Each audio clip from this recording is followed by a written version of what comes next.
ধরুন আমি এই প্রশ্নটা করলাম যে আমাদের কি প্রকৃতির বশবর্তী হয়ে থাকা উচিত, নাকি আমাদের প্রকৃতিকে নিজেদের আয়ত্তে আনা উচিত? এই প্রশ্নের মধ্যে লুকিয়ে রয়েছে আপনি শুধু না, বরং আপনার সামগ্রিক আহ, যা বুদ্ধিমত্তা, যা জ্ঞান, আহ, এবং আহ, আপনার ভাবনা, অর্থাৎ যে ধারা দিয়ে আপনার চিন্তা এগোয়, সেখান থেকে আপনি কি করে এই প্রশ্নের উত্তর দেবেন। তার কারণ হচ্ছে এই ধরনের প্রশ্নগুলো সচরাচর যদিও না আসে না আমাদের জীবনে, কিন্তু যে যখনই আসে তখন কিন্তু তারা একটু নাড়িয়ে দিয়ে যায়। অর্থাৎ তারা আমাদের ভাবতে শেখায় যে জীবনে শুধু খাওয়া দাওয়া, অর্থ, ছেলে মেয়ে নয়, জীবনে অনেক ধরনের ভাবনা রয়েছে যেগুলো নিয়ে ভাবার দরকার আছে। যেমন ধরুন আমি যদি আপনাকে বলি যে আমরা অনেক সময় একটি নদীর ওপরের ব্রিজকে ইনফ্রাস্ট্রাকচার বলি, কিন্তু নদীটাকে বলি না। জানি না কেন। তার কারণ হচ্ছে নদীটাও কিন্তু একটা ইনফ্রাস্ট্রাকচারের অংশ। আমরা নদীটাকে ব্যবহার করতে পারি এবং অনেক দেশের এরকম ব্যবহার রয়েছে যেখানে সেখানে নৌকো দিয়ে সেখান থেকেও আমরা যাতায়াত করতে পারি বা মাল বহন করতে পারি, এবং অনেক অনেক কম দামে। অর্থাৎ অনেক আহ, আহ, তাতে সঞ্চয় বাড়ে। আহ, তার মুখ্য উদ্দেশ্য কিন্তু এটা নয় অবশ্য, যে আমি অর্থনীতি নিয়ে কথা বলবো, বরং আমার উদ্দেশ্য হচ্ছে দর্শন নিয়ে কথা বলা, জীবন দর্শন। অনেকের মতে জীবন দর্শন হচ্ছে আপনি কোনো কিছু দেখলে সেটাকে আপনি কিভাবে ব্যাখ্যা করেন। আমার ধারণাটা একটু সামান্য ভিন্ন। আমার ধারণা হচ্ছে জীবন দর্শন হচ্ছে সেই বিশ্বাস যার ওপর ভর করে বা যার ওপর নির্ভর করে আপনি নির্ধারণ করে যে আপনি যেটা দেখছেন সেটা প্রথম কথা কতটা প্রয়োজনীয়, তার কতটা দরকার রয়েছে আপনার জীবনে, এবং আপনি তার সাথে কতটা সংযুক্ত বা তাকে আপনি কতটা গুরুত্ব দেন।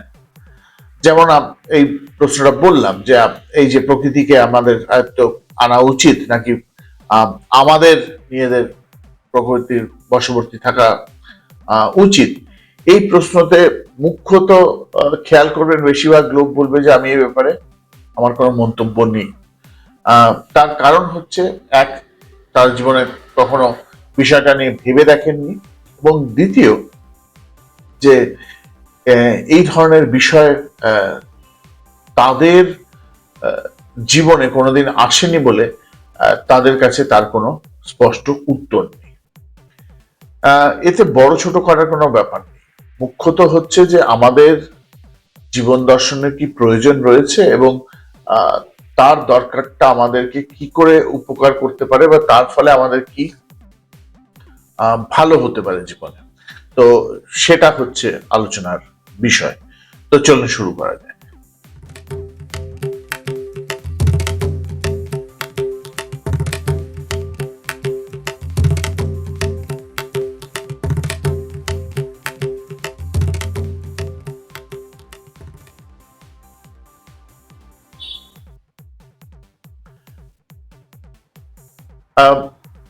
একটি খুব সুন্দর শব্দ রয়েছে ইংরেজিতে, ওটাকে সলিপসিজম বলা হয়। সলিপসিজমের মানে হচ্ছে যে সবকিছু আপনাকে ঘিরে বা ব্যক্তির ভাবনা চিন্তা এবং ব্যক্তির সবকিছুর কেন্দ্রে রেখে যে মানুষটা ভাবে, অর্থাৎ নিজেকে কেন্দ্রে রেখে বা শুধুমাত্র নিজের সম্বন্ধে ভাবে, তাকে সলিপসিস্ট বলা হয়, বা এই ধরনের ভাবনা চিন্তাকে রাখাকে সলিপসিজম বলা হয়। এবং আমাদের আজকের জীবনের ব্যাখ্যাটা কিছুটা এই ধরনের হয়ে গেছে যে আমরা যতক্ষণ নিজের কাজ, নিজের ভাগের অংশ, নিজের প্রয়োজনটুকু মেটাতে পারি, তারপরে আমাদের ভাবনা চিন্তা কিন্তু শেষ হয়ে যায়। কেউ বলতেই পারে যে আমি একজন সলিপসিস্ট, এবং সেটা তার জীবনের দর্শন হতেই পারে। কিন্তু যদি আমরা যদি ভাগ করি, তা আমরা দেখব যে 4টে ভাগে আমরা ভাগ করতে পারি, এবং সেটা কিছুটা বয়সের সাথে ক্রমাঙ্কে কিন্তু মিলে যাবে। যেমন একদম যারা ভীষণ আগের বা পুরনো জেনারেশনের, তারা কিন্তু ট্র্যাডিশনালি জীবন দর্শনটাকে মিলিয়ে ফেলে বা গুলিয়ে ফেলে তাদের ধার্মিক দর্শন দিয়ে। অর্থাৎ তারা যে ধর্মে বিশ্বাসী, সে ধর্মের যে মতবাদ, সে মতবাদটাকে মনে করে যে সেটা যেন জীবনের দর্শন হওয়া প্রয়োজন, বা তারা আলাদাভাবে জীবন দর্শনকে কিন্তু দেখে না। এরপরে আসে আধুনিক সমাজ। আধুনিক সমাজ মনে করে যে না, আমাদের জীবন ছাড়াও আমাদের কিছু কিছু ব্যাপার নিয়ে, যেমন মূল্যবোধ নিয়ে, যেমন জ্ঞান নিয়ে, জ্ঞান চর্চা নিয়ে, যেমন শিক্ষা নিয়ে, অর্থনীতি নিয়ে ভাবা দরকার আছে। এবং তারা জীবন দর্শনের মধ্যে ধর্ম ছাড়াও এই ব্যাপারগুলোকে অন্তর্ভুক্ত করে। এরপরে রয়েছে পোস্ট মডার্নিজম, যেখানে শুধুমাত্র সামাজিক বিষয় নয়, বরং মতবাদ, বিশ্বাস, মূল্যবোধকে অনেক বেশি দাম দেওয়া হয়, এবং আস্তে আস্তে সেখান থেকে সরে আসে আপনার ধার্মিক বিচারবাদ। অর্থাৎ দুটো ধর্মের লোক, তারা ভিন্ন ধর্মের হলেও তারা কিন্তু মূল্যবাদের বিষয়ে বা সামাজিক ন্যায়ের ক্ষেত্রে তাদের কিন্তু জীবন দর্শন এক হতে পারে। এবং সবার শেষে হচ্ছে দ্য ইন্টিগ্রেটিভ ফিলসফি বা ইন্টিগ্রেটিভ অ্যাপ্রোচ, অর্থাৎ যেখানে আমরা ভিন্ন ধারার এবং ভিন্ন ক্ষেত্রের এবং ভিন্ন বিষয়গুলোকে একত্রিত করে, বিশেষ করে আমাদের বিশ্বাস, আমাদের কষ্টের বা আমাদের যেখানে দুবিধা রয়েছে, এবং তৃতীয় হচ্ছে আমাদের পারিপার্শ্বিক যে অবস্থান এবং তার ফলে যে মানবিক কষ্ট বা মানবিক অশান্তি বা মানুষের বিভিন্ন জীবনধারার যে অসামঞ্জস্য, সেটাকে সরাবার জন্য একটি ইন্টিগ্রেটিভ অ্যাপ্রোচ ব্যবহার করা হয়। অর্থাৎ কিছুটা ওই মানে তাৎক্ষণিক, আবার কিছুটা মানবিক। তো এই ভাবে আমরা কিন্তু আস্তে আস্তে জীবন দর্শনের মতবাদটাকে পাল্টেছি। অর্থাৎ আস্তে আস্তে আমরা ধার্মিক দিক থেকে সরে এসে আমরা কিন্তু মূল্যবোধের দিক থেকে, আমরা কিন্তু নিজেদের ধারণার দিক থেকে, অবধারণার দিক থেকে আমরা আস্তে আস্তে কিন্তু জীবন দর্শনকে গঠন করা শুরু করেছি। এবং এটা হয়তো জীবনের প্রয়োজন, এটা হয়তো এই সময়ের প্রয়োজন, তাই হয়তো আমরা করেছি। কিন্তু আমরা যেটা খেয়াল করি যে এই যে এতগুলো কনফিউশন, এই কনফিউশনের ফলে অনেক সময় আমরা যেটা ভুল করি সেটা হচ্ছে আমরা ওই সলিপসিজমে ফেরত যাই। অর্থাৎ আমরা মনে করি আমার কাজটা বেরিয়ে যাক, আমার কাজটা হয়ে যাক, তারপরে লাইন আটকে যাক, আমার কোনো অসুবিধা নেই। তো প্রশ্ন ওঠে যে এটার প্রয়োজনটা কেন রয়েছে, বা এই যে একটা জীবন দর্শনের কথা আমরা বলছি, এবং মানে অনেকে হাসতে পারে ব্যাপারটা নিয়ে যে এটা তো তেমন কি বিরাট ব্যাপার, কিন্তু এটা যে কত বিরাট ব্যাপার সেটাকে বোঝানোর জন্য আপনি যদি খেয়াল করেন যে আপনি সমাজে যত ভুল বা দুর্নীতি দেখেন, যত ধরনের মতবাদ বিরুদ্ধাচরণের ফলে আপনি যত মৃত্যু দেখেন, তার হার বছরে প্রায় 2.5 থেকে 3 লাখ লোক। আজকের দিনেও যুদ্ধ চলছে শুধুমাত্র বিশ্বাসের ফারাকের ফলে, কারণ তাছাড়া আর কিছু নয়। তার কারণ হচ্ছে এমন কিছু নেই বা এমন কোনো আইন নেই যেটা আগে ছিল না এবং যা দ্বারা আমরা সুষ্ঠুভাবে জীবনযাপন করছিলাম। কিন্তু প্রত্যেক 2 বছর, 3 বছর, 4 বছর অন্তর অন্তর আমরা যেন ঝগড়া করতে আমরা যেন শুধুমাত্র সুযোগ খুঁজি না, আমরা সুযোগ তৈরি করি। এবং এই যে ঘটনাগুলো যেগুলো একদম উপর স্তরে ভেসে ওঠে, সেই ঘটনাগুলো সামনে দৃশ্যমান হয়, কিন্তু তার পেছনে বা তার নিচে আইসবার্গের যেমন 20% বা 10% আপনি উপরে দেখতে পান, বাকি অংশটা দেখতে পান না। ঠিক একইভাবে এগুলো কিন্তু জীবন দর্শনের ফল। অর্থাৎ আপনি যেটুকু দেখছেন সেটুকু তো আপনি দেখতে পাচ্ছেন, বা সেটা হচ্ছে যে বাহ্যিক তার ফলাফল। যেমন আপনাকে বললাম যে প্রত্যেক বছর প্রায় 2-3 লোক মারা যাচ্ছে শুধুমাত্র এই কারণে যে আমাদের মতামত বা আমাদের মতভেদ রয়েছে। এবার এই যে মতভেদের মধ্যে পার্থক্য বা মতামতের মধ্যে পার্থক্য, যদি সেটা খুব সামান্য হয়, অর্থাৎ সেটা যদি শুধু আমরা যে নকশাতে দেখছি, অর্থাৎ কেউ বলছে যে না ভগবান এক, কেউ বলছে না ভগবান অদ্বৈত, কেউ বলছেন যে না ভগবান অনেক রূপে রয়েছে, কিন্তু তারা সবাই গিয়ে এক জায়গায় মেলে।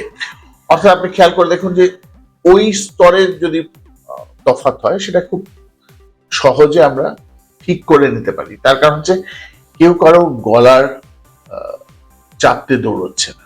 এই ক্ষেত্রে সমস্যাটা কখন হয়, যখন ব্যাপারটা কিন্তু ব্যবহার, আবেগ এবং সাংগঠনিক ক্ষেত্রে প্রয়োগে আনা হয়। যেমন জোর করে মানুষের ধর্ম পরিবর্তন করানো। তার কারণ হচ্ছে আজকের দিনে এক ধর্ম থেকে অন্য ধর্মে গেলে যে তাতে যে কোনো তফাৎ হয় না, বা তাতে যে আপনার জীবনের মান উন্নত হয় না, এই কথাটা বোঝানো যতটা কষ্টকর, তাদেরকে যারা এক ধর্ম থেকে অন্য ধর্ম উত্তীর্ণ হচ্ছেন, তার চেয়ে বেশি কষ্টকর হচ্ছে যারা এটা বিশ্বাস করে যাচ্ছে, যে তারা মানে জীবনের এটাকে একটি পেশা বানিয়ে ফেলেছেন, যে তারা সারা জীবন শুধুমাত্র মানুষের ধর্ম পরিবর্তন করিয়ে বেড়াচ্ছেন। এই ক্ষেত্রে কিন্তু সমস্যাগুলো আরো বেশি বেড়ে যায়। তার কারণ হচ্ছে জীবনে এত কিছু করার রয়েছে, এবং জীবনে এত দিক রয়েছে। আমাদের ব্যক্তি সত্তাকে আমরা অনেক সময় ভালো করে চিনি না, যেটা আমি আগে জোহরি উইন্ডোজ যখন দেখাচ্ছিলাম, আমি তখন এটা নিয়ে আলোচনা করেছিলাম। এবং এর যদি আপনি গভীরে যান এবং সে স্তরে যান, তাহলে আপনি খেয়াল করবেন সেখানে রয়েছে ওই আমাদের জীবন দর্শনের তফাৎ। অর্থাৎ আমাদের মাথায় জীবনের যে মেন্টাল মডেলটা, বা জীবনটাকে কিভাবে দেখা উচিত, জীবনের কি দর্শন হওয়া উচিত, সেখানে কিন্তু অনেক কাঠামোগত এবং জ্ঞানগত পরিবর্তনের প্রয়োজন রয়েছে। এই ভাষা থেকে আপনি যদি খেয়াল করেন, আমাদের সকল অবধারণার সৃষ্টি এই ভাষা দ্বারা। অর্থাৎ ধর্ম বা যে কোনো মতবাদ, এগুলো কিন্তু মূলত শব্দ।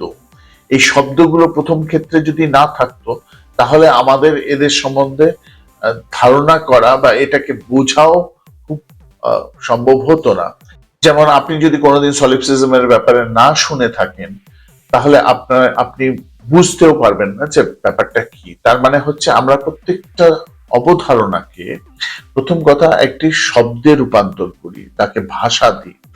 ভাষা দেওয়ার ফলে সেটা আমাদের চিন্তায় আসা শুরু করে, কারণ সে তখন নিজের একটি রূপ বা পরিচিতি পায়। তো এই যে আপনার ভাবনার পরিচিতি পাওয়া, এবং তারপরে সেই পরিচিতিটাকে আরো বেশি ঘন তো দেওয়া, তার মধ্যে বিভিন্ন প্রলেপ লাগানো, এর ফলে আস্তে আস্তে শুরু হয় এক একটা মূল্যবোধ বা এক একটা দর্শন। আমাদের চারিদিকে যেমন গাছপালা রয়েছে, এবং তারা সবাই যেমন একটি কাঠামোর তারা শুধুমাত্র পরিচিত নয়, সেই কাঠামো দ্বারা তৈরি, এবং সেখানে আপনি একটি বিশেষ নকশা দেখবেন সেখানে আপনি, এবং নকশা বলতে আমি এখানে প্যাটার্ন বোঝাতে চাইছি, অর্থাৎ তারা একটা বিশেষ ভাবে তাদেরকে তৈরি করা হয়। ঠিক যেমন আমরা যখন বাড়ি তৈরি করি বা আমরা যখন একটি গাড়ি তৈরি করি, আমরা যেমন একটা বিশেষ নকশাকে মাথায় রেখে করি, তার কারণ হচ্ছে সেই নকশাটাকে মাথায় রাখলে সেটা মজবুত হয়। আমরা কিন্তু এই কাজটা নিজেদের চিন্তাধারার ক্ষেত্রে করি না, এবং এখানেই অসামঞ্জস্যগুলো তৈরি হয়। অর্থাৎ আপনার মাথায় আপনি যা ভাবছেন, সেই ভাবনাগুলোকে আমরা অনেক সময় হয় উপেক্ষা করি, বা আমরা সেটাকে নিয়ে কিছুটা ভেবে তার শুধুমাত্র ব্যাখ্যাটা জেনে আমরা কিন্তু ছেড়ে দিই, তাকে প্রয়োগে আনার চেষ্টা করি না বা বোঝার চেষ্টা করি না যেটা প্রয়োগে আনলে কি হবে। এবং তার ফলে আপনি খেয়াল করবেন যে আপনার দূরদর্শিতাটা কমে আসে, অর্থাৎ আপনি খুব বেশি তাৎক্ষণিক একটা জীবন যাপন করেন, যেটাকে হেডনিজমও বলা হয়।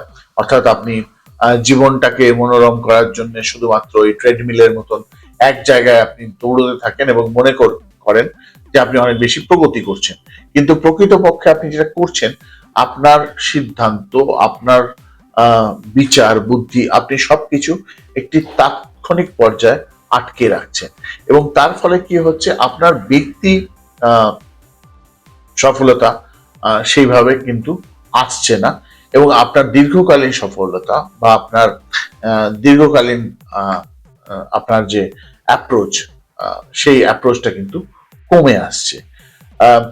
এবং এটা একটি বিরাট বড় দিক জীবন দর্শনের ক্ষেত্রে। যেমন ধরুন, আপনি যদি মুকেশ আম্বানি হন, বা আপনি যদি বিল গেটস হন, আপনি যদি ইলন মাস্ক হন, আপনি যখন 30,000, 40,000, 50,000 কোটি শুধু নয়, আপনি যখন 3-4 লাখ মানুষের ভাগ্যের নির্মাতা এবং নির্ধারক, তখন কিন্তু আপনাকে অনেক বেশি ভাবতে হয়, তখন কিন্তু আপনাকে অনেক বেশি সাবধানতাও অবলম্বন করতে হয়, কারণ আপনার একটি সিদ্ধান্তের ফলে শুধু আপনি নন, ওই 3-4-5 লাখ লোকের জীবন এবং তাদের পরিবার কিন্তু বদলে যেতে পারে। অর্থাৎ এই যে একটি বড় একটি দূরদৃষ্টি এবং একটি সমষ্টিগত ভাবে জিনিসগুলো নিয়ে ভাবা, এই ভাবনাটা শুধুমাত্র যে উন্নতি করতে পারে তা না, এর ফলে আমাদের মধ্যে যে বিরোধ, আমাদের মধ্যে যে মতভেদ, সে মতভেদগুলো কিন্তু আমরা পাশে ঠেলে রাখতে পারি। কারণ এমন নয় যে এই সব লোকেদের তাদের ব্যক্তিগত বিশ্বাস নেই, তাদের ব্যক্তিগত বিশ্বাস আছে। যেমন প্রেসিডেন্ট অফ ইন্ডিয়াও কিন্তু অ্যাজ আ সিটিজেন তিনি ভোট করতে পারেন, অর্থাৎ তার মানে তারও একটি রাজনৈতিক মতবাদের প্রতি তার সহিষ্ণুতা রয়েছে। আর ঠিক যেমন আমাদের প্রত্যেকের কোনো না কোনো ধার্মিক বিশ্বাসের প্রতি বা কিছু ক্ষেত্রে ধার্মিক রীতিনীতির প্রতি অন্তত আমাদের আস্থা থাকে। অর্থাৎ তার মানে হচ্ছে যে আপনি যখন জীবনকে বোঝার চেষ্টা করেন বা জীবনকে আপনি যখন দেখেন, তখন আপনি তার যা মানে অর্পণ করতে চান তাকে, সেটা মুখ্যত হয় আপনার পুরাতন বা প্রাচীন স্মৃতি থেকে। ওই যেমন বলেছেন, মাথায় আমাদের ক্যাটেগরাইজেশন করা আছে, অর্থাৎ আপনার ক্যাটেগরাইজেশনের ফলে এবং তার আগে যেটা ঘটে সেটা হচ্ছে আপনার বায়াস, অর্থাৎ যেমন কনফার্মেশন বায়াস বলে যে না, এটা এর মতন দেখতে, তার মানে এর মতনই হবে, যেটা কনফার্মেশন বায়াস আমাদেরকে করায়। তো সুতরাং সেইভাবে কি হয়, আমাদের যে কোনো জিনিসকে খাপে ফেলতে সুবিধা হয়। এবং দুঃখের বিষয় হচ্ছে এর ফলে এটা আমরা যে করে থাকি তার সবচেয়ে বড় কারণ হচ্ছে এর কোনো শাস্তি নেই। এটা যদি আপনি ভুল করেন, আপনাকে কিন্তু কেউ শাস্তি দেবে না, অর্থাৎ সামনে একজন মানুষকে আপনি যদি ভুল বোঝেন বা ভুল ভাবে তাকে ভাবেন, বা আপনি অনেক সময় জানতে পারবেন না। যেমন আপনাকে একটা ছোট্ট উদাহরণ দিই, আপনি যদি মুম্বাইতে কোনোদিন লোকাল ট্রেনে ট্রাভেল করে থাকেন, এবং আমি যখন কাজ করতাম আমি তখন লোকাল ট্রেনে ট্রাভেল মানে নিয়মিত করতাম, রোজ করতাম, আপনি জানবেন না আপনার পাশে বসে থাকা লোকটা আসলে কত জ্ঞানী বা কত অর্থশালী, কারণ হচ্ছে ওখানে সবাই ট্রেনে ট্রাভেল করে। ঠিক যেমন লন্ডনেও আপনি একই জিনিস দেখবেন, লন্ডনে যে টিউব ট্রেন আছে বা ওদের যে মেট্রো আছে, সেখানে কিন্তু মানুষ ওইভাবে ট্রাভেল করে, এবং আপনি জানেনও না যে আপনার পাশে যে যিনি বসে আছেন তিনি কোন একটা বিশেষ বিষয় যেটাতে আপনি নিজেকে পারদর্শী মনে করেন, সে তার হয়তো 4 গুণ বেশি পারদর্শী। তো আমরা কি করি, আমরা মুখ্যত যেটা করি সেটা হচ্ছে সবার আগে আমরা বুঝি যে এটা আমাদের জীবনে প্রয়োজন আছে কিনা, এবং এই যে প্রয়োজনীয়তা বা উদ্দেশ্যমূলক জ্ঞান অর্জন করা বা জিনিসগুলো বোঝা, এটা হচ্ছে আমাদের সবচেয়ে বড় কাল। তার কারণ হচ্ছে এর ফলে আমরা কি করেছি, আমরা জীবনে অনেক কিছু যেটা হয়তো কোনো একটা কালে আমাদের প্রয়োজনে আসবে, বা ওটা করলে যে আপনার অনেক বেশি উন্নতি হতে পারে বা আপনি অনেক বেশি দূরদৃষ্টিমান হতে পারেন, আপনার মধ্যে নেতৃত্ব ক্ষমতা বেড়ে উঠতে পারে, সেটা নিয়ে কিন্তু আমরা খুব একটা ভাবি না। তো জীবনের মানেটা খোঁজাটা খুব কম বয়সে কিন্তু কোনো দোষ নয়, বরং সেটা নির্ধারণ করতে পারে যে আপনার জীবনটা কতটা শৃঙ্খলাবদ্ধ, কতটা সাফল্যমণ্ডিত, এবং কতটা নৈতিক হয়ে উঠবে।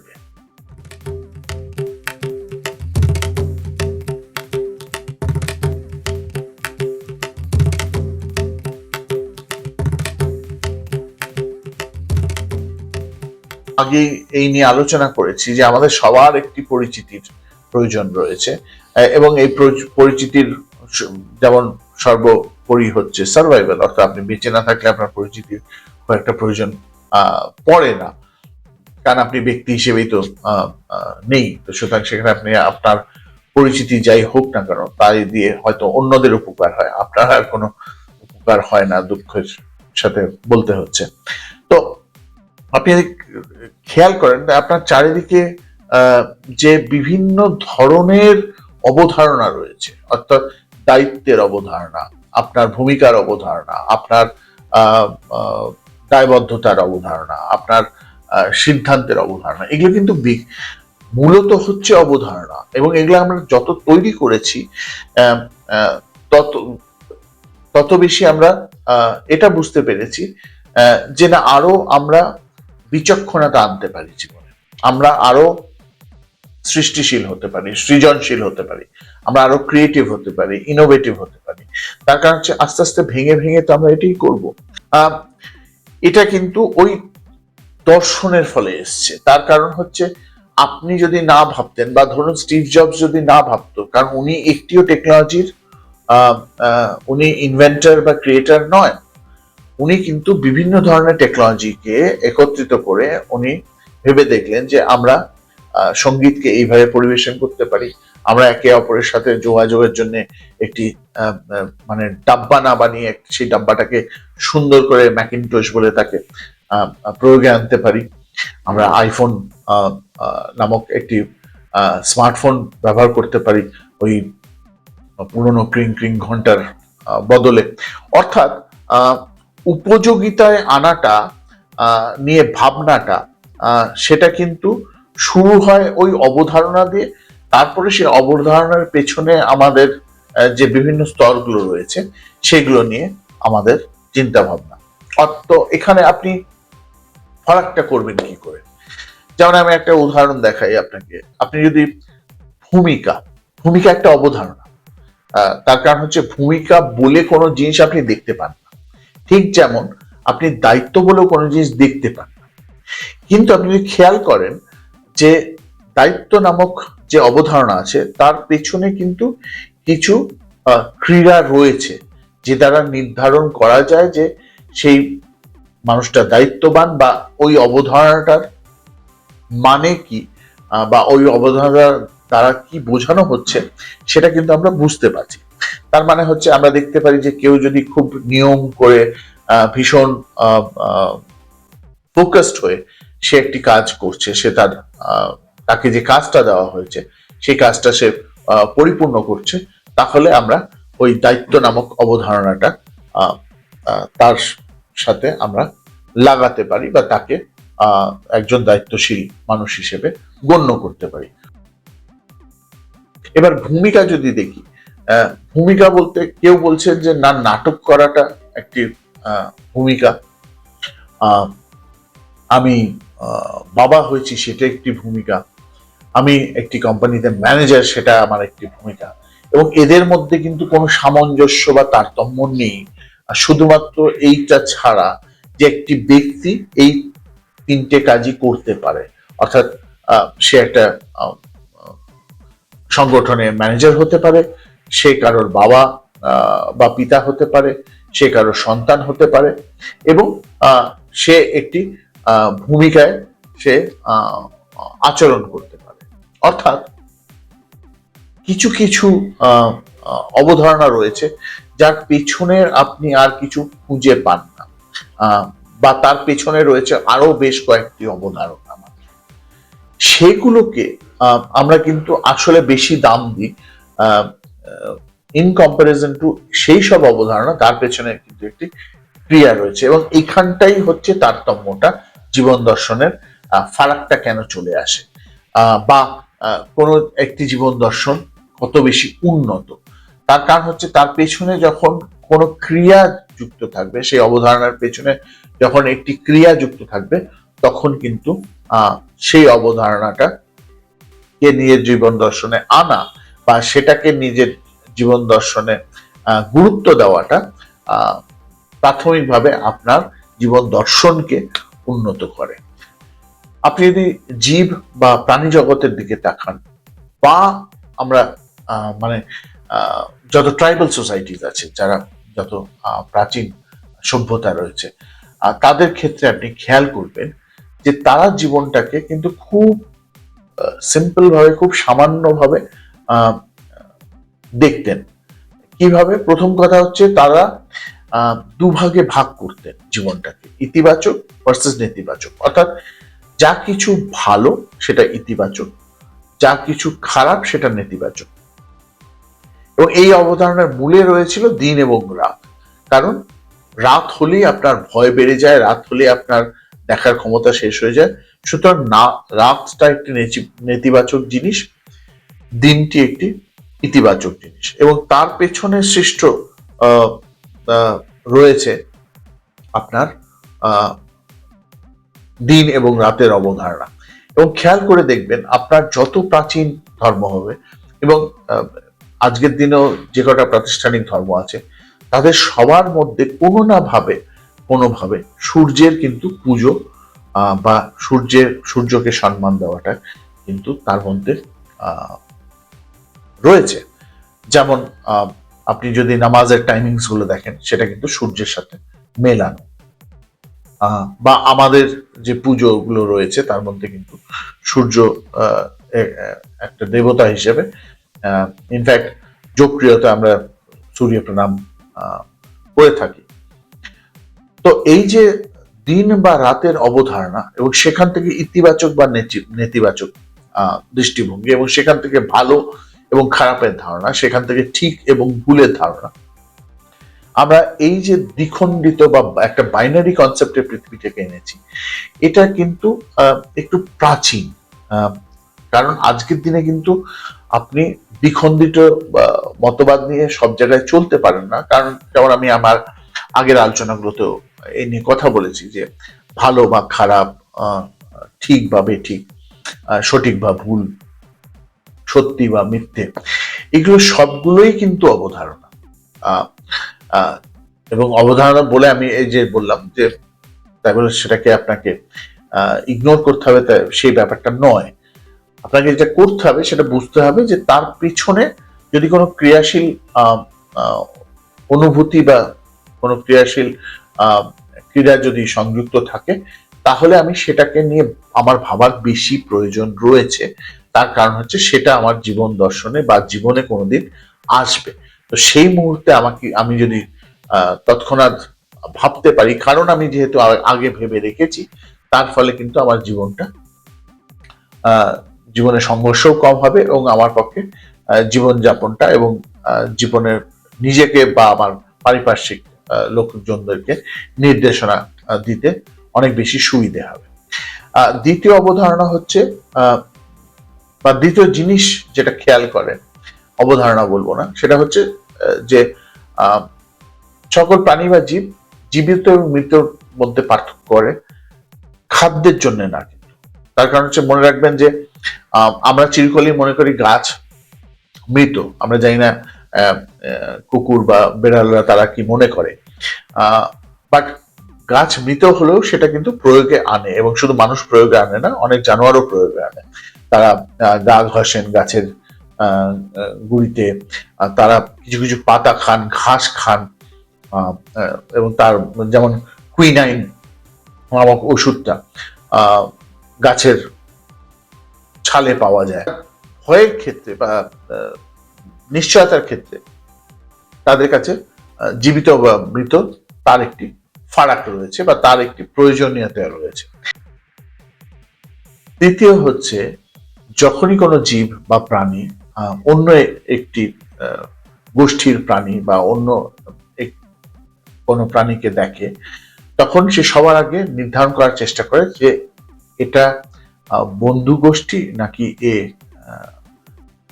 আমাদের প্রতিদ্বন্দ্বী গোষ্ঠী, অর্থাৎ এর থেকে বাঁচতে হবে নাকি একে ভয় পাওয়ার কোনো প্রয়োজন নেই। তার কারণ হচ্ছে, ওই যে বললাম যে তাদের জীবনের নিশ্চয়তার একটি বিরাট ভয় সবসময় কাজ করে, এবং সেই জন্য তারা অনেক বেশি তাদের মস্তিষ্ক যে ব্যবহারে আনে এটা নির্ধারণ করার জন্য, যে আমি চারিধারে যা দেখছি তার মধ্যে কোন কোন জিনিস আমার ক্ষতি করতে পারে এবং কোন জিনিসগুলো আমার ক্ষতি করবে না। এবং চতুর্থ হচ্ছে খাদ্য উপযোগিতা, অর্থাৎ এটা কি খাওয়া যায় না, এটাকে খাওয়া যায় না, বা খেলে কোনো অসুবিধা হয় না। তো খেয়াল করুন, আমরা যেভাবে জীবনটাকে কমপ্লিকেটেড করেছি, আমরা যেভাবে জীবনটাকে সংগঠিত করেছি এই বিভিন্ন বাকি সব অবধারণা দিয়ে, তার ফলে কি হয়েছে, তার ফলে কিন্তু জীবনটাও কিন্তু অনেকটা কষ্টকর হয়েছে। কারণ আমরা খুব সাধারণ রাখতে পারিনি, আমরা খুব অসংগঠিত কিন্তু কাঠামোগত ভাবে শক্তিশালী একটি সিস্টেম কিন্তু আমরা তৈরি করতে পারি।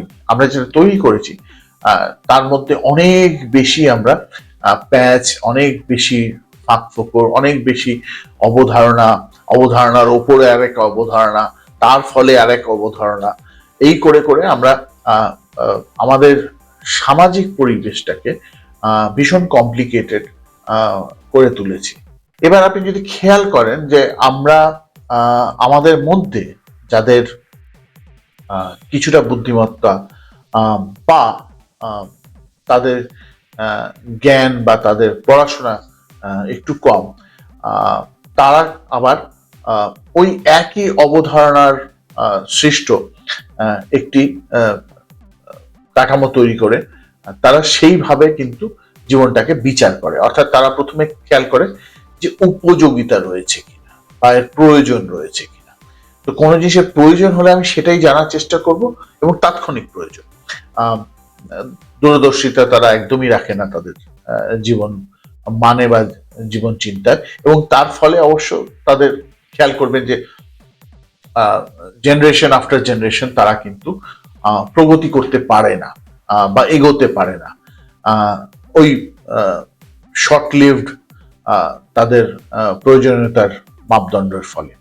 আর দ্বিতীয় জিনিস হচ্ছে, তারা শ্রেণী বিভাগে ভীষণ বিশ্বাস করে, অর্থাৎ তারা খেয়াল করে দেখেন যে আমার যে সংগঠন বা আমার যে গোষ্ঠী বা আমার যে সমাজ, সেই সমাজে এই মানুষটা কোথায়, এবং তার উপর বিচার করে কিন্তু তারা নির্ধারণ করে যে এই মানুষটাকে সম্মান দেওয়া উচিত, এই মানুষটার কথা শোনা উচিত কি শোনা উচিত না। অর্থাৎ তার জ্ঞানকে সম্মান না দিয়ে সমাজে তার স্থানটা কোথায় সেই হিসেবে নির্ধারিত হয় যে কতটা সম্মান দেওয়া উচিত। তৃতীয় জিনিস হচ্ছে সোশ্যাল রুব্রিক বা তাদের যে সামাজিক নির্দেশিকা। যত বেশি একটি সমাজ অজ্ঞানী হয় বা তাদের জীবনের কোনো দর্শন থাকে না বা জীবন বোঝার কোনো ক্ষমতা থাকে না, তাদের তত বেশি নিয়মাবলীর প্রয়োজন হয়। সেই হামুরাবির 10 কমান্ডমেন্টস থেকে শুরু করে আপনি খেয়াল করবেন আমাদের মধ্যেও কিন্তু এককালে এটা ছিল, প্রচলিত ছিল, যে আপনাকে এই মাপদণ্ডগুলো বা এই মানগুলো আপনাকে মেনে চলতে হবে একটি সৃজনশীল সমাজের জন্য। অর্থাৎ শুধুমাত্র আপনার তাতে ভালো হবে না, আপনার চারিধারে যে সমাজটা রয়েছে তার ভালো হবে। এবং সেটা অনেক সময় এই লিখিত আকারে বা সেটাকে খুব চরমে নিয়ে যাওয়া হয় এই অবস্থা পর্যন্ত যে আপনি কি জামা কাপড় পরবেন, আপনি কার সাথে কথা বলবেন, কিছু ক্ষেত্রে আপনি এত গভীরে চলে যাবেন যে আপনি লিঙ্গ ভিত্তিক আপনি নির্দেশিকা জারি করে ফেলবেন। আর কিছুই না, এটা দেখায় যে সেই সমাজের লোকেদের মধ্যে নিজেদের বুদ্ধিমত্তা ব্যবহার করার তারা প্রয়োজন শুধুমাত্র বোধ করে না তাই নয়, তারা চায় না যে তারা ভাবুক। সেই কারণে এত পুঙ্খানুপুঙ্খভাবে তাদের সামাজিক নির্দেশিকা তৈরি থাকে। এবং চতুর্থ হচ্ছে সম্পর্কজনিত তাদের আপোষ বা সম্পর্কজনিত দূরত্বের ওপর নির্ভর করে এটার ঠিক করা যে কে কার কথা শুনতে হবে, কার কথা মানতে হবে এবং কোন দিকে এগোতে হবে। অর্থাৎ আত্মীয়তাবোধ বা গোষ্ঠীবোধ কে তারা মানববোধের ওপরে তারা স্থাপন করেন। এই যে জীবন দর্শনের ভুলগুলো বা এই যে মানে আমি ঠিক ভুল শব্দটা বলবো না, আমি বলবো ইনকমপ্লিটনেস বা মানে পরিপূর্ণতার অভাব, একটা জীবন দর্শনের পরিপূর্ণতার অভাব। এর ফলে যেটা হয় যে আপনি অনেক সময়, আপনি বেশিরভাগ সময় কি করেন, আপনি একটি সামাজিক গোষ্ঠী হিসেবে তো উঠে আসেন, কিন্তু সেই সামাজিক গোষ্ঠী তার নিজের যে বৈশ্বিক নীতিশাস্ত্র রয়েছে, অর্থাৎ সে জীবনকে এবং বাইরে সে পৃথিবীকে কেমন দেখবে সেটা সে পূর্ব নির্ধারিত করে ফেলে বা তার জন্য নির্ধারণ করে দেয় অন্য কেউ, যে সে কি কোন সংবাদটা দেখবে, কোন টিভি প্রোগ্রামটা দেখবে, সে কোন সামাজিক যোগাযোগ মাধ্যম ব্যবহার করবে, তার বিনোদন কি কি হবে, সে কোন কোন বই পড়বে বা কোন কোন বই পড়বে না, তার আলোচনা এবং আশঙ্কার মধ্যে কি কি প্রতিনিয়ত প্রতিদিন থাকবে এবং তার সামাজিক সম্পর্কগুলো কতটা পূর্ব সংগঠিত হবে। অর্থাৎ এর ফলে আপনি খেয়াল করবেন যে ওই ইন্টিগ্রেটিভ অ্যাপ্রোচটা কথা আমি বললাম, অর্থাৎ যেখানে আপনি অনেক বেশি উদার মনা হবেন, যেখানে আপনি ব্যক্তিবাদীর জায়গায় আপনি সমষ্টিবাদী হবেন, সেই জীবন দর্শনটাকে আপনি দূরে ঠেলে দেন এবং তার ফলে কি হয় যে একটা গোষ্ঠী এগিয়ে চলে, অপর গোষ্ঠীটা কিন্তু তার সাথে পা মেলাতে পারে না এবং তার ফলে এই যে সামাজিক দূরত্বটা বাড়ে, এই সামাজিক দূরত্বর ফলে কিন্তু একটা শ্রেণী কিন্তু চিরকাল তার যে এগিয়ে যাওয়া শ্রেণী, সেই শ্রেণীকে সকল সময় ঘেন্না করবে। এটা খুব স্বাভাবিক, তার কারণ হচ্ছে তারা বাহ্যিকভাবে দেখতে পারে যে ভাই এরাও তো মানুষ, এদের মধ্যে তো সবকিছু মানুষের মতো, তো কিন্তু এরা কেন আমাদের চেয়ে এগিয়ে। অর্থাৎ একটি অন্তর্নিহিত ঘেন্না আপনার ভেতরে তৈরি হয় এবং ওই যে কারণ আপনি একটা ভুল জীবন দর্শন ধরে আপনি এগোচ্ছেন এবং সেই জীবন দর্শনটা শেষমেশ আপনাকে এটাকে শেখাচ্ছে যে না না, এ তোমার চেয়ে বেশি এগিয়ে গেছে, তার কারণ হচ্ছে এ নিশ্চয়ই কিছু অসৎ করেছে, তুমি কিন্তু সৎ পথে আছো। অর্থাৎ ওই বাইনারি কনসেপ্টটাকে ব্যবহার করে তাদের বুদ্ধি নষ্ট করা হচ্ছে এবং তারা নিজেরাও ব্যক্তিগত ওই জালে তারা আবদ্ধ রয়েছে। তো প্রশ্ন উঠতে পারে যে আমাদের জীবন দর্শন পরিবর্তন করার কি ভীষণ প্রয়োজন রয়েছে? ভীষণ ভাবে প্রয়োজন রয়েছে। তার কারণ হচ্ছে দেখুন, আপনার বিশ্বাস একটা আলাদা জিনিস, আপনার জীবন দর্শনটা কিন্তু আলাদা। যেমন আমি বললাম যে আগে আপনি চাইলে আপনি আজকেও ধর্মকে নিজের জীবন দর্শনের একটি অংশ বানাতে পারেন, কিন্তু তার মধ্যে আপনাকে অন্য অংশগুলো আনতে হবে, যেটা নিয়ে আমরা আগে আলোচনা করব। অর্থাৎ আজকের দিনে আপনার বিশ্বাস একটি ভিত্তি, আপনার মূল্যবোধ আর একটি ভিত্তি, এবং আপনার তাৎক্ষণিক প্রয়োজন এবং আপনার সামাজিক সম্পর্ক হচ্ছে তৃতীয় ভিত্তি, যার উপর আপনি কিন্তু আপনার একটি অস্থায়ী একটি জীবন দৃষ্টি নিয়ে আপনি এগিয়ে চলেছেন। কিন্তু যখন আপনার কাছে একটা স্থায়ী এবং নির্ভরশীল এবং যৌক্তিক জীবন দর্শন থাকে, তার ফলে আপনার কিন্তু অনেকগুলো সুবিধে হয়। যেমন প্রথম সুবিধা হচ্ছে যে আপনি যখনই কোনো জটিলতায় বা কোনো ব্যাপার নিয়ে আপনার যখন আপনি বুঝতে পারেন না, তখন ব্যক্তি সিদ্ধান্ত চেয়ে জীবন দর্শনের সিদ্ধান্ত কিন্তু অনেক বেশি উন্নত হয়। কারণ তাতে আপনি খুব সুন্দরভাবে ফারাক করতে পারেন যে আমি এই পথটা নেব বা আমি এই দিকে এগিয়ে চলবো নাকি আমি অন্য পথটা নেব। এবং তার ফলে কিন্তু আপনি অনেক বেশি দূরেও দেখতে পান, কারণ আপনি যখন পথটা নিজে নির্ধারণ করছেন তখন আপনি এটাও মোটামুটি দেখতে পাবেন যে আপনার পথে এই সিদ্ধান্ত নেওয়ার ফলে আপনার কাছে কি কি অসুবিধা আসতে পারে, কিন্তু আবার কি কি প্রতিকূলতা আপনি খুব সহজে পার হয়ে উতরে যেতে পারেন। এবং প্রতিকূলতাকে যখন আপনি পার করতে চাইবেন, তখন যে সবচেয়ে বড় অসুবিধা হয় সেটা হচ্ছে যে আপনি নৈতিকতা নিয়ে আপনার বিভ্রান্তি, এবং জীবন দর্শন কিন্তু আপনাকে এটাকে খুব সুন্দরভাবে আপনাকে এগোতে সাহায্য করতে পারে। অর্থাৎ আপনি যদি খুব ভালো ভাবে ভেবে নিয়ে থাকেন আপনার নৈতিক বিচারবোধ নিয়ে, যে আমি কোনটাকে আমি নৈতিক মনে করছি, কোনটাকে অনৈতিক মনে করছি, তাহলে কিন্তু আপনার পক্ষে খুব সহজ হবে সিদ্ধান্তগুলো নেওয়া। এবং আপনি খেয়াল করবেন, আমরা কিন্তু সেই মানুষদের ভীষণ সম্মান করি যারা এক কথায় খুব সহজে আপনাকে যে কোনো প্রশ্নের উত্তর দিয়ে দিতে পারে। তার কারণ হচ্ছে তাদের জীবন দর্শনটা কিন্তু খুব স্পষ্ট তাদের মাথায়। তৃতীয় হচ্ছে আপনাকে ওই মানে দিতে পারে। অর্থাৎ আপনি যখনই কোনো একটি ঘটনা দেখছেন, আপনি সেই ঘটনাকে শুধুমাত্র বাহ্যিক দৃষ্টিভঙ্গি থেকে দেখতে পাচ্ছেন না, আপনি এটা বুঝতে পারছেন যে আচ্ছা এই মানুষের বিরোধটা করছে কোথা থেকে, সেই বিরোধটা আসছে কোত্থেকে।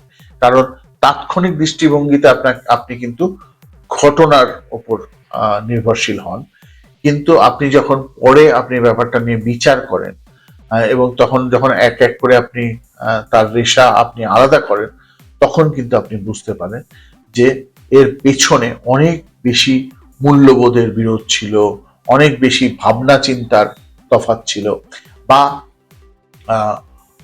একটি ভুল অবধারণার ফলে কিন্তু আসলে তারা লড়ছিল। ঘটনাটা তো শুধুমাত্র তাৎক্ষণিক।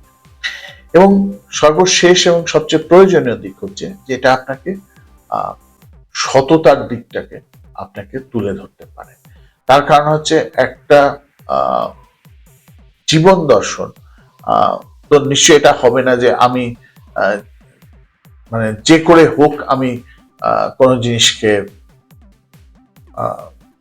আমি পেতে চাই। যেমন আমি যে কোনো দামে সাফল্যতা পেতে চাই, আমি যে কোনো দাম দিতে প্রয়োজন রাজি আছি যে আমাকে মুকেশ আম্বানির মতন বড় লোক হতে হবে। তাহলে তো আপনার জীবন দর্শনটাই ভুল, বা আপনার জীবন দর্শনের ভিত্তিগুলোই ভুল। এবং যেটা আমি বলেছি, সুতরাং সেই ভিত্তিটা আমরা কি করে স্থাপন করব সেখানে আমরা পৌঁছবো। কিন্তু আমি যদি ওই বয়সে আমি যদি অনেক দূরে দেখতে পাই, বা ওই বয়সে আমি যদি নিজের ভবিষ্যৎ পূর্ব সংগঠিত করে পূর্ব একটি জীবন দর্শন দ্বারা রচনা করে যেটা আমি এখানে পৌঁছবো এবং এইভাবে পৌঁছবো এবং এই জিনিসগুলো আমি সবসময় মনে রাখবো, আমি আমার নৈতিকতার মান কোনোদিন নামাতে দেব না, বা আমার সততার ক্ষেত্রে আমি কখনো আমি আপোষ করবো না। খেয়াল করে দেখুন, আস্তে আস্তে যদি একটা সমাজ সেটা করা শুরু করে, অর্থাৎ মানে ব্যক্তি থেকে আপনি যখন এটাকে গোষ্ঠী এবং তারপরে সমাজে আপনি নিয়ে যাবেন, তাহলে আপনি ভাবুন একটি কি দুর্দান্ত সমাজ তৈরি হতে পারে, যেখানে এই করাপশন নেই, দুর্নীতি নেই, যেখানে লোকে একে অপরকে মিথ্যে কথা বলছে না, লোকে একে অপরকে ঠকানোর চেষ্টা করছে না। অর্থাৎ আপনি যদি বিশ্বাস করেন যে আমাকে সমানভাবে সমাজের কথা ভাবতে হবে, বা আপনি যদি তার উল্টোটা বিশ্বাস করেন যে আমি সমাজ নিয়ে ভাববো না, আমি শুধু নিজেকে নিয়ে ভাববো এবং নিজের লাভ নিজের ক্ষতি নিয়ে আমি ব্যস্ত থাকবো, তাহলে কি হবে, আপনার সিদ্ধান্তগুলো সেরকম ভাবে হবে এবং আপনি সেই ব্যাপারগুলোর সম্বন্ধেই কিন্তু আপনার আবেগ জড়িত থাকবে, অর্থাৎ বাকি ব্যাপার নিয়ে আপনার কোনো আবেগ থাকবে না। এবং তার ফলে কি হবে, একটি সমাজ নিজের মতন করে বিচ্ছিন্নভাবে এগিয়ে চলবে, তাদের কোনো দিশা থাকবে না এবং তার ফলে তাদের সমাজ বা সমষ্টিগতভাবে উন্নতি কিন্তু হবে না। এরও আমি কিছু উদাহরণ দিতে পারি, বাট হয়তো কোন এক ভবিষ্যতের আলোচনায় নিশ্চয়ই আমরা এ নিয়ে গভীরভাবে কথা বলব।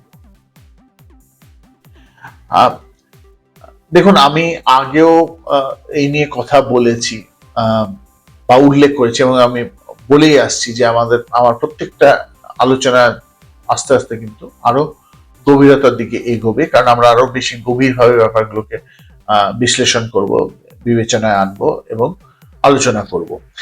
তো আপনি যদি খেয়াল করেন, যেমন আমি বলেছিলাম যে যদিও আমাদের এই যে একটি পরিচিতি রয়েছে, এই পরিচিতির যে আমাদের ব্যক্তিসত্তাকে সম্পূর্ণভাবে ব্যাখ্যা করে তাও কিন্তু অনেক সময় নয়। তার মানে আমাদের নিজেদের মধ্যেই অনেকগুলো পরিচিতি রয়েছে, এই যেমন অনেকগুলো ভূমিকা রয়েছে, তেমন আমাদের কিন্তু অনেকগুলো পরিচিতি রয়েছে এবং আমরা এই অনেকগুলো পরিচিতির মুখোশের মধ্যে একটা পরিচিতি সরিয়ে আরেকটা পরিচিতি মুখে আনি এবং এই করে আর কিন্তু আমাদের জীবন চলছে। এবং তার ফলে কিন্তু ওই যে বললাম যে আমরা সুতরাং আমরা একটা পরিচিতির যে কাজ করি, আমরা অন্য পরিচিতিতে সেই কাজের যে ভুলগুলো করছি তার সম্বন্ধে আমাদের লজ্জা বোধ হচ্ছে না। তার কারণ হচ্ছে আমরা আমাদের জীবন দর্শনটা এক না, আমাদের প্রত্যেকটা ভূমিকায় প্রত্যেকটা পরিচিতিতে আমাদের আলাদা আলাদা জীবন দর্শন। অর্থাৎ কাজের ক্ষেত্রে আমি খুব সৎ হব, কিন্তু আমি ব্যক্তি জীবনে আমি অসৎ উপায় অবলম্বন করতে আমি দ্বিধাবোধ করব না, কারণ সেটা আমাকে এগিয়ে যেতে সাহায্য করবে। অর্থাৎ আমি ভূমিকার উপর রেখে আমি কিন্তু নিজের মধ্যে কিন্তু ভিন্ন সত্তা আমি উপস্থাপন করে বসে আছি। তা আপনি যদি নিজেকেই সত্যিকার ভালোভাবে না চিনে থাকেন, আপনি অপরকে কি করে চিনবেন? বা আপনার অন্যদের যে ভিন্নতা তাকে আপনি কি করে আপনি নিজের বিবেচনায় আনবেন? তার কারণ হচ্ছে, আপনি খেয়াল করে দেখুন, আপনি স্বয়ং, তারপরে রয়েছে আপনার যারা ঘনিষ্ঠ এবং পরিচিত, এবং তারপরে রয়েছে যারা দূরবর্তী এবং অপরিচিত। এবং একটি সমাজ হিসেবে আপনাকে কিন্তু এই তিনটে শ্রেণীকে নিয়ে চলতে হবে। অর্থাৎ আপনি স্বয়ং একলা চলতে চান, তাহলে ওই আপনি বাকির সাথে বিচ্ছিন্ন হয়ে যাবে এবং আস্তে আস্তে সমাজটা অসংগঠিত হয়ে তৈরি হবে। কিন্তু এই পুরো সমাজের যদি একটি মৌলিক জীবন দর্শন থাকে, তাহলে সমাজটা সংগঠিতভাবে এগোতে পারবে। এবং যেই কারণে আমাদের এই যে বিভিন্ন মুখোশ পড়া, এই যে বিভিন্ন ভূমিকায় অবতরণ, সেখানে কিন্তু জীবন দর্শনটা এক হবার প্রয়োজন রয়েছে। এই একত্বটা আপনি আনবেন কি করে? আপনি যদি খুব কমের ওপর আপনি যদি ভাবেন, তাহলে আমরা এইভাবে ভাবতে পারি যে আমাদের চারটে মূল ধারা রয়েছে। একটা হচ্ছে, আমি কি উদারমনা, নাকি আমি ভীষণ সংকুচিত এবং ওই ভীষণ সলিপসিস্ট। দ্বিতীয় হচ্ছে, আমি কি ঐতিহ্যবাদী, অর্থাৎ আমি কি খুব ট্র্যাডিশনাল, নাকি আমি আধুনিক। তৃতীয় হচ্ছে, আমি কি সমষ্টিবাদী, অর্থাৎ আমি কি যা কিছু ভাবি বা যে কোনো যখন সিদ্ধান্ত নিই তখন কি আমি গোটা সমষ্টির কথা ভেবে বা গোটা সমাজের কথা ভেবে আমি সেই সিদ্ধান্ত নিই, নাকি আমি ব্যক্তিবাদী, আমি শুধুমাত্র নিজেরটুকু ভাবি। অর্থাৎ এই চারটেকে আপনি যদি একে অপরের 2x2 হিসেবে সাজান, এবং সেখানে যদি আপনি যে কোনো একটি সমস্যা খাড়া করেন, যেমন ধরুন ওই প্রকৃতির সমস্যা, যে প্রকৃতি আমাদের জন্য ভালো এবং আমাদের সুতরাং প্রকৃতির বশবর্তী হয়ে থাকা উচিত, নাকি আমাদের প্রকৃতির ওপর আয়ত্ত স্থাপন করা উচিত। অর্থাৎ এই যে চিন্তাটা আসবে, তখন আপনি দেখবেন যে আপনার যে জীবন দর্শন, তার উপর আপনি হয় ব্যাপারটাকে সম্পূর্ণভাবে অবজ্ঞা করতে পারেন, বা ব্যাপারটা নিয়ে খুব বেশি আবার উদাসীন হয়ে যেতে পারেন, বা আপনি এটা ভাবতে পারেন যে না, এই ব্যাপারটা ছেড়ে দেওয়া উচিত ভবিষ্যতের ওপর, অর্থাৎ প্রকৃতি প্রকৃতির মতন চলবে, আমি আমার মতন চলবো। বা আপনি খুব বেশি এই নিয়ে চিন্তিত হয়ে আবার আন্দোলন করতে পারেন, প্রতিরোধ করতে পারেন, এবং এই নিয়ে এটাকে নিজের জীবনের একটি পেশা হয়ে আপনি তুলে ধরতে পারেন। অর্থাৎ দেখুন, আপনার জীবন দর্শন থেকে আপনার কত জিনিস শুধুমাত্র সংগঠিত হচ্ছে না, সেগুলো কিন্তু কানেক্টেডও হচ্ছে। তো সবশেষে আমরা যদি আমাদের মূল যে ছটি অবধারণা রয়েছে, যার দ্বারা আমরা মানদণ্ড তৈরি করতে পারি, এই ছটি অবধারণা দিয়ে আমরা নির্ধারণ করতে পারি যে আপনি কতটা সামাজিক সংগতির পক্ষে, আপনি কতটা সমাজের পক্ষে, আপনি কতটা একটি উদার ভাবনা চিন্তা এবং উদার দর্শনের পক্ষে, আপনি কতটা অন্যের মতবাদ, অন্যের ভাবনাকে নিজের ভাবনার মধ্যে মিলিয়ে নিয়ে কিছুটা আপোষ করে আপনি এগিয়ে যেতে চান।